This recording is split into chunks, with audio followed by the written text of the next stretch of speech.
ஜெகத்தியமே அகத்தியம். அகதீசன் அமர்ந்த சபையிலே ஜெகதீசன் அமர்ந்த சபையிலே ஜெகதீசனாய் அகத்தியன் அமர்ந்து அற்புதம் நிகழ்த்துகின்ற சிவ கைலாயம் தனிலே இடம் பெயர்ந்த தலம் தனிலே கணங்கள் வந்து அமர்ந்து நின்று நல்தவம் உரிய இடம் கேட்டு நிற்கின்ற அற்புதமான தலம் அதிலே 14 லோக ஆற்றல்கள் வந்து அனுகிரகம் கொடுக்கின்ற நற்தலத்தை பொற்தலத்தை பொன்னம்பல சிவதளத்தை வணங்கி அகத்தியத்தை வணங்கி ஆணைமுகனை வணங்கி கணங்களை எல்லாம் வணங்கி விஸ்வமித்திர மகரிஷியை வணங்கி ஔவையை வணங்கி மகாவீரரை தவசித்தன்பிரானை தவ சிவ யோகிகளை சிவவன சித்தர்களை வணங்கி சிவ கைலாயமாக திகழ்கின்ற எல்லையை வலம் வருகின்ற அற்புதமான தெய்வங்களை வணங்கி வாழை அம்சமான பால திரிபுர சுந்தரியை வணங்கி வலதுடை சாத்தாவை வணங்கி கொடி மரங்களை வணங்கி இயல்பு கொடிமரத்திலே தவம் இருக்கின்ற தர்மராஜனையும் தேவேந்திர பெருமகனாரையும் வணங்கி தேவலோக சித்த சபையிலே மன்னனாக அமர்ந்து அற்புதம் புரிகின்ற திருமுருகனை வணங்கி திருச்சபையின் வளாகங்கள் அனைத்தையும் வணங்கி நற்கொடிமரத்தை சூட்சம கொடிமரத்தை வணங்கி உயர்வான அகத்தியத்தின் திருவடியிலே இருந்து ஓம் அகதீசாய நமக என்கின்ற அற்புதமான நாமத்திலே அருள்நூல் பெருநூல் பெருமகா நூல் திறந்து சிவநூல் திறந்து சித்தமகா நூல் திறந்து உயர் நூலிலே இருந்து உரைக்க உயர்வான விஸ்வமித்திர மகரிஷியை ராஜரிஷியை வருக வருக என திருவடி வணிந்து திருத்தால் வணிந்து நற்சபையின் பொற்சபையின் பொன்னம்பல தற்போதைய நிலைகள் வலுத்தி வளர் நிலைகள் பருத்தி வளர் நிலைகளை கூறி அற்புதமாக வலம் வருகின்ற சகடைகளின் அற்புதமான அத்தகைய நிலைகளையும் உரைத்து நற்கொடிமரத்தின் பேராற்றலை உரைத்து பெருமிதமான சபையிலே நடந்து வருகின்ற அபூர்வ அதிசய நிகழ்வுகளையும் நிகழ்த்தி அமர்ந்த அத்தனை தினங்களின் அத்தனை கணங்களையும் வணங்கி அற்புதமாக அத்தகைய தன்மை வெற்றி நிகழ்வுகள் வெற்றி நல்லாசி அருள திருப்படி பணிந்து திருத்தால் வணிகிறோம். விஸ்வமித்ர மகரிஷியே நமோ நமக நமோ நமக விஸ்வமித்ராய நமோ நமக ஓம் அகதீசாய நமக. 14 லோகங்களிலும் தந்தையாய் தாயாய் மகனாய் பிள்ளையாய் அனைத்திற்கான இயக்கமுமாய் விளங்கக்கூடிய எனது அம்பிகையின் திருப்பாதத்தை வணங்கி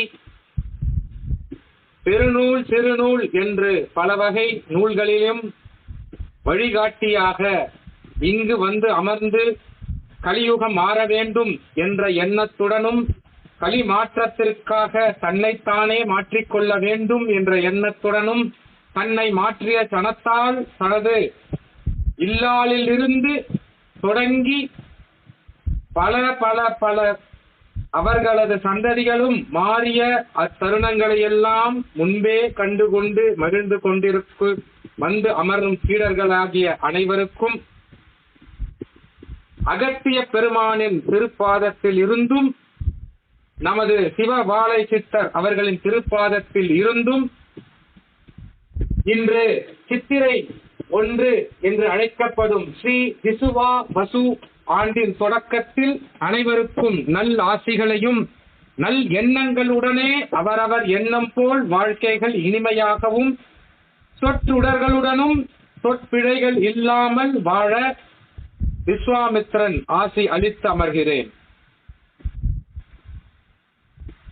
ஆசானின் விருப்பத்திற்கேற்ப இன்று கேட்கப்பட்ட வினாவிற்கேற்ப அக்கேள்விகளிற்கான விடையை பகிர்கிறேன். விஸ்வாமித்திரன் சபை நிலைகளை குறித்து கூற வேண்டும் என்றால் அகத்திய பெருமகனார் ஒவ்வொரு முறையும் ஒவ்வொரு சத்சங்கத்திலும் கூறிக்கொண்டிருப்பது போல் இவ்வியக்கங்கள் அனைத்தும் இங்கிருந்தே தொடங்கப்பெற்று இங்கிருந்து தொடங்கப்பெற்று இங்குள்ள அனைத்து அளவில்லா பிரபஞ்சங்களிற்கும் தாரை வார்க்கப்பட்டு கொடிமரங்கள் மூலம் அனைத்தும் அனுப்பப்பட்டு அங்கங்கான நிகழ்வுகளாக நிகழ்ந்திருந்த பொழுதும் இங்கே தொடங்கும் நிகழ்வுகள் அனைத்தும் சிறு தடையின்றி அனைத்துமே தடையற்ற விஷயமாகவே நடந்தேறும் என்பதையும் முன்மொழிந்து ஆசீர்வதித்து அகத்திய பெருமானின் ஆசியால் பூர்வ ஜென்ம பலனால் அவரின் பல ஆண்டு தவத்தால் சிவவாழை சித்தர் என்ற தேகம் தாங்கி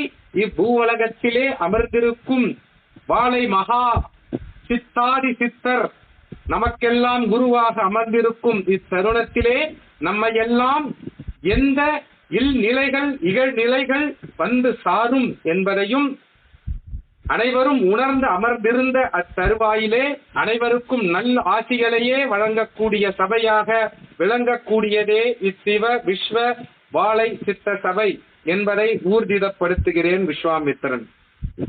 அதை போன்று இங்கு அங்கங்கு இருந்த கிளை சபைகளிலிருந்து புறப்படும்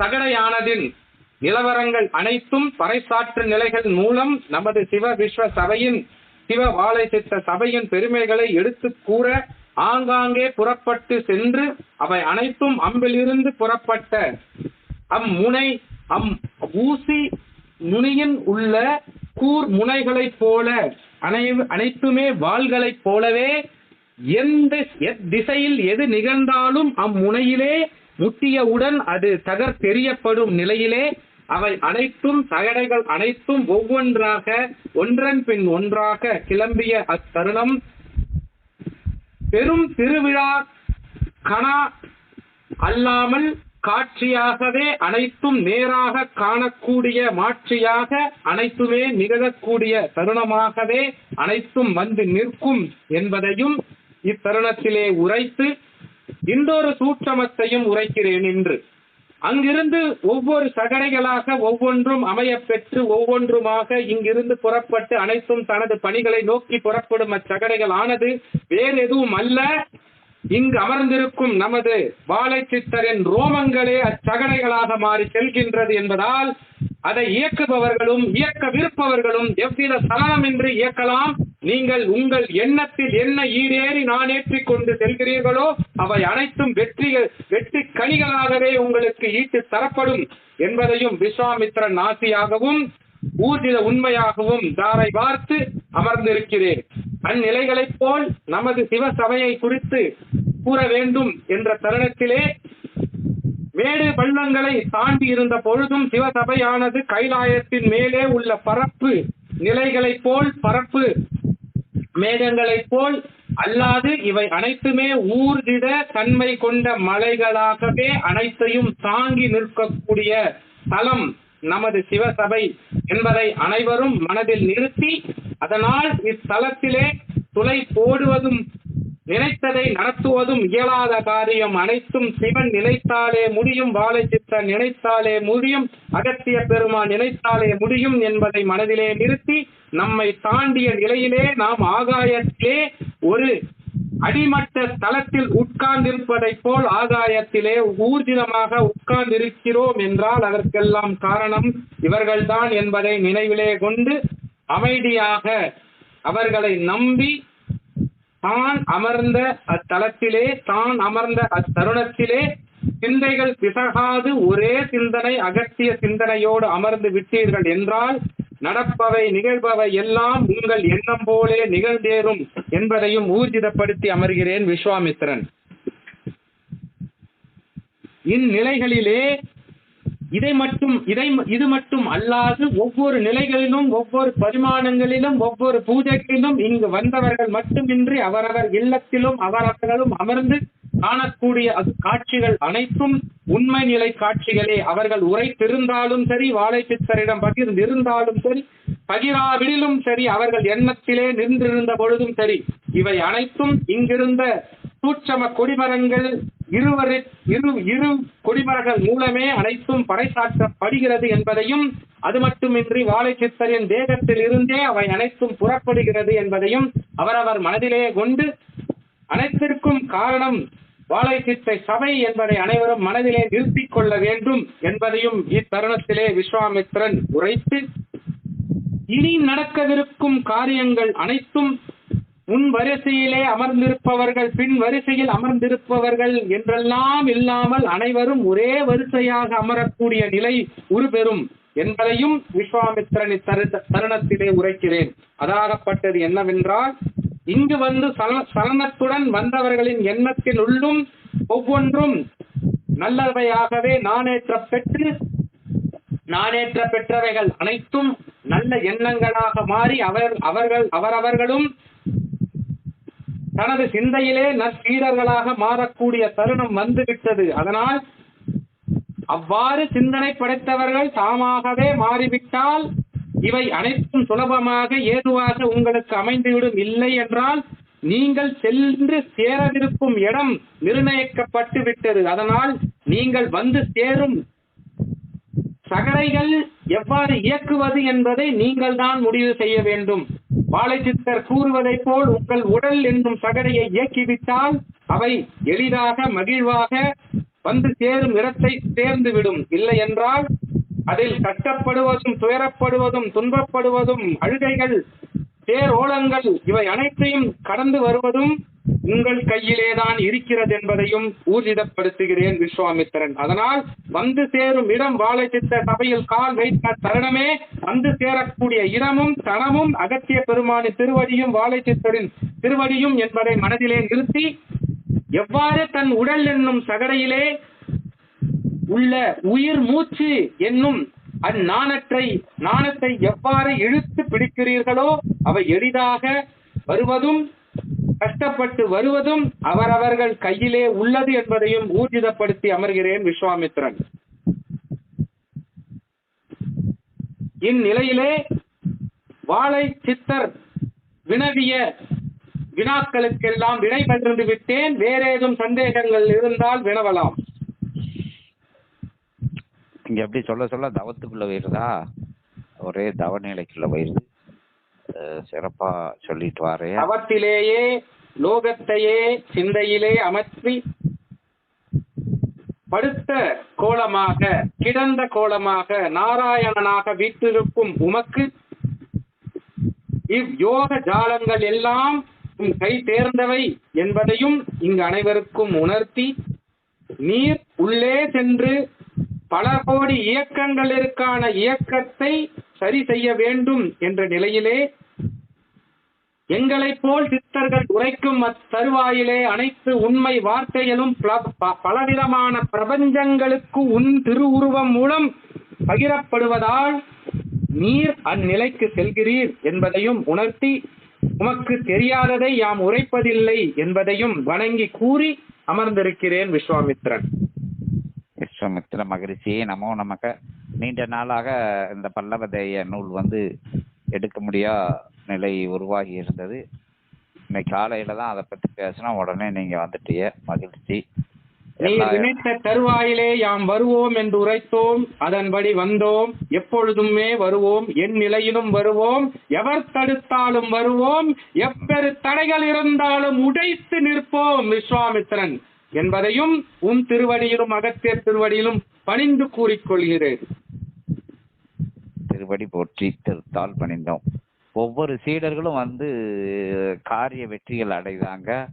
நல்ல அனுகிரகத்தை இறை காட்சிகளை எல்லா இடங்களையும் பார்க்காங்க. நம்பி வந்தவங்களுக்கு வெற்றிகள் அடைந்தவர்கள் எல்லாம் உன்னால் தான் அடைந்தார்கள் என்ற முழு மனதுடனும் முழு மன நிறைவுடனும் 100% உண்மை நிலையுடனும் உம்மிடம் கூறினார்களா என்பதை சிந்தித்து பார்த்தோமே. ஆனால் வெற்றி அடைந்தவர்களும் தன்னால் வெற்றி கிட்டியவர்களும் முன்னால் வெற்றி பெற செய்யப்பட்டவர்களுமே அதிலே கூறியவர்களே 50% தான் இருப்பார்கள் என்பதே உண்மை நிலை. அதே பெரிய பெரிய வெற்றியா தெரியுது. அந்த 50 பேர் சொன்னதே அவங்களுக்குள்ள மாயைக்குள்ள சிக்கி நான் கொஞ்சம் இருக்கு. அது காலப்போக்கில் அதிக அளவு சீடர்கள் வரையில அது மறைஞ்சு போயிடும். எல்லாரும் முண்டி அடிச்சுட்டு சொல்லக்கூடிய ஒரு தருணங்கள் உருவாகும் அப்படிங்கிறது நல்லா தெரியுது. நாம் உரைத்தோம், அவர்கள் வாழ்நாளிலே கடைசியாக வந்து சேரக்கூடிய இடமானது நிர்ணயிக்கப்பட்டு விட்டது. உம் சொற்கள் கேட்டு வந்தார்கள் என்றால் அவர்கள் உடல் என்னும் சகடை எளிதாக மகிழ்வாக இன்பமாக வந்து உம்மை சேர்ந்து இங்குள்ள சிவபூஜையிலே கலந்து ஆன்மாவான ஒரு நிலை பெற்று ஒரே நிலையாக இங்கே தங்கிவிடும். இல்லை என்றால் இங்கு அவருக்கு நிர்ணயிக்கப்பட்ட இலக்கானது எப்பொழுதுமே மாறப்போவதில்லை. அதனால் அவரவர் சகடையிலே துன்பப் பெற்று அழுகல் ஓலங்கள் எல்லாம் பெற்று வந்தாலும் இங்கு வந்துதான் சேர வேண்டும் என்ற நிலை நிர்ணயிக்கப்பட்டு விட்டது. எவ்வாறு வர வேண்டும், சகடையை இயக்கிக் கொள்ள வேண்டும் என்பது அவரவர் கையிலே விட்டு விடுகிறேன். ஆமா, அதே மாதிரி சகடைகளும் வந்து எண்ணிக்கையில கூட போகுது. இப்ப கோயம்புத்தூர்ல ஒண்ணு இருக்கு, இன்னும் வந்து அது என்னது நீ தென்காசி. கூடும் சகடையானது பரிசாற்று முறைகளிலே நமது சிவசபையின் பரிமாணங்களை அனைவருக்கும் வேறொரு பரிமாணமாக காண்பித்து அவர்கள் அனைவருக்கும் களிமாற்றம் செய்யக்கூடிய இடம் இதுவே என்பதை உணர்த்தும் சகடை. நான் கூறுவது அவரவர் மனநிலையிலே உம்மை சிந்தையிலே ஏற்றாமல் நீ உம்மால் நிகழ்கிறதா அல்லது அவர்களாலே நிகழ்கிறதா என்று குழப்பம் பெற்று தன் உடல் என்னும் சகடையில் இருந்து வெளிவர முடியாமல் இயக்க நிலையிலே நின்று கொண்டு பிதற்றிக் கொண்டிருப்பவர்களுக்கு யாம் கூறுகிறோம். அது இன்னைக்கு சிவபெருமானே வந்து ரொம்ப இப்ப சொன்னது ரொம்ப ஏதாவது செய்யுங்கப்பா அப்படின்னு சொல்லிட்டாரு. அப்பன் சிவபெருமான் இறங்கி வந்து கூறிய பொழுதே கேட்காதவர்கள்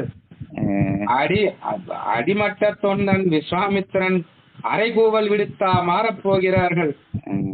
ஏதோ எங்களால் முடிந்ததை உமக்காக செய்து கொண்டிருக்கிறோம் வாழை சித்தரே.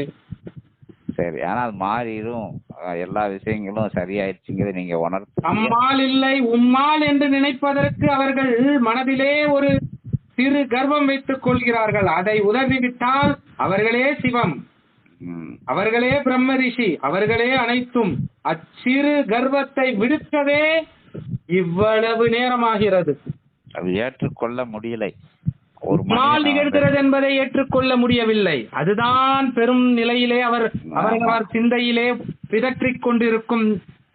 குளத்திலே சென்று அடியில் உள்ள சகதியை கிளறிவிட்டது போல் மனநிலையிலே மாயையிலே சிக்கி தவிக்கிறார்கள். அமைதியாக 2 நிமிடம் நின்றால் நீர் தெளிந்துவிடும், என்ன உள்ளதென்பது தெரிந்துவிடும். இயல்பு நிலையில பறைசாற்று நிலைகள் சகடைகள் மூலமாக இன்னும் எல்லாம் வரையில எல்லாமே சரியா வரும். எண்ணிக்கை கூட வேண்டும். உமது ரோமங்களே அங்கு சகடைகளாக செல்கிறது என்பதை உணர்த்தி விட்டேன். அதனால் அவரவர்கள் நீர் எங்கெங்கெல்லாம்